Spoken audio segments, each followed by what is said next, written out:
Now add the fresh curry leaves for the aroma. Wow, it smells amazing already, Amma. Welcome to Samri Cooking.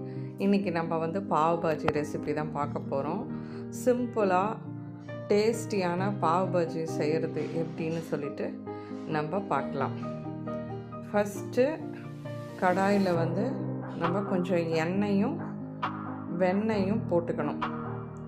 இதுக்கு முன்னாடி நம்ம வந்து உருளைக்கிழங்கு, carrot, beans, cauliflower, நம்மக்கிட்ட பச்சை பட்டாணி இருந்தால் அது, தக்காளி எல்லாத்தையும் வேக வச்சு எடுத்து வச்சுக்கோங்க தனியாக.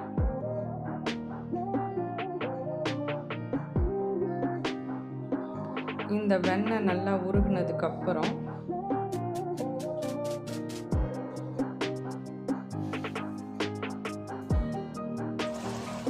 நம்ம மிக்ஸி ஜாரில் பூண்டு, பாவ் பாஜி மசாலா, மிளகாய்த்தூள், மிளகு, உப்பு போட்டு நல்லா அரைச்சிடணும். அது கூட வேக வச்ச ஒரு 4 தக்காளி பழத்தையும் அதோடு போட்டு அரைச்சி விழுதாக எடுத்து வச்சுக்கணும். அப்புறம் கடாயில் வெங்காயம் நறுக்கி வச்சுருக்க வெங்காயத்தை போட்டு நல்லா வதக்கணும்.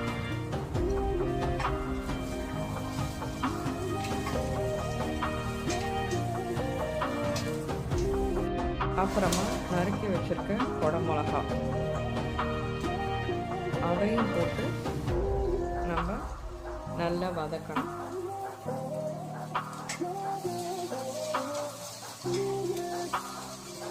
அப்புறமா அரைச்சி வச்சுருக்க அந்த விழுதை இதோட போட்டு நல்லா கலந்து விடணும். அப்புறம் அந்த மிக்ஸி ஜாரையும் கழுவி அந்த தண்ணியும் நல்லா ஊற்றிடணும். நல்லா கொதிக்கணும், பச்சை வாசனை போகணும். ஸோ ஒரு 10 நிமிஷம் டெஃபினட்டாக ஆகும். நல்லா கொதிச்சது அதுக்கப்புறம் இந்த வேக வச்ச காய்கறியெல்லாம் நம்ம வந்து நல்லா மசிச்சிடணும்.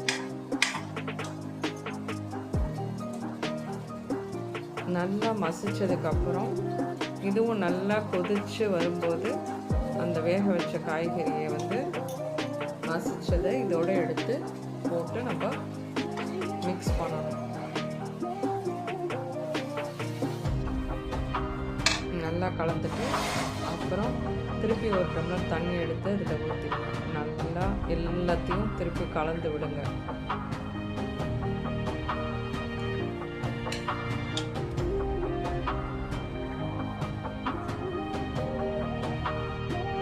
திருப்பி அதை நல்லா வச்சு மசிச்சிங்கன்னா ஒத்தாப்பில் வந்துடும். நல்லா வந்து மசிச்சு விடுங்க.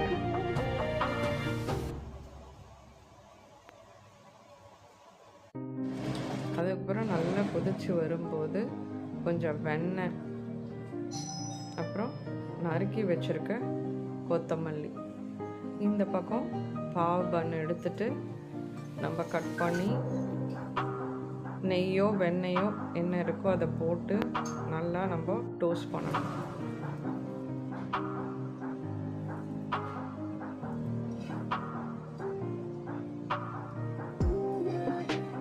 ரெண்டு பக்கமும் நல்லா டோஸ்ட் பண்ணிவிட்டு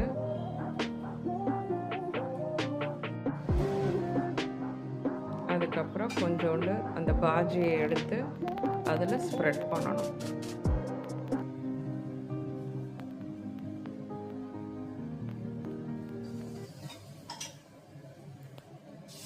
ஸ்ப்ரெட் பண்ணிவிட்டு ரெண்டையும் ஒன்றா வச்சிட வேண்டியதான். வச்சுட்டு பிளேட்டில் நம்ம எடுத்து வச்சிட வேண்டியதான், சர்வ் பண்ண வேண்டியதான்.